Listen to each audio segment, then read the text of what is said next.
Hey everyone, for this video, I'll teach you how to unlike all your TikTok videos at once.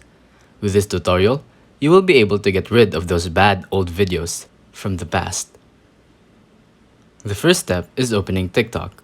Once you're there, tap on your profile and then tap on the settings tab, which is where I am right now. So just scroll down and then tap on report a problem.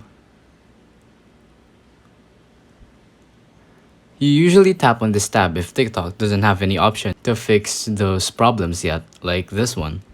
So you have to reach out to them and they comply within 24 hours. So just find follows, likes, comments, and then tap on likes, and then find other, and then tap on no, and need more help. So just state your problem here, and once you're done with that, submit it, and they should reach out within 24 hours and help you with your problem. Simple as that. If you think this video is helpful, please consider liking, subscribing, and hitting the notification bell. If you have any questions, feel free to comment down below.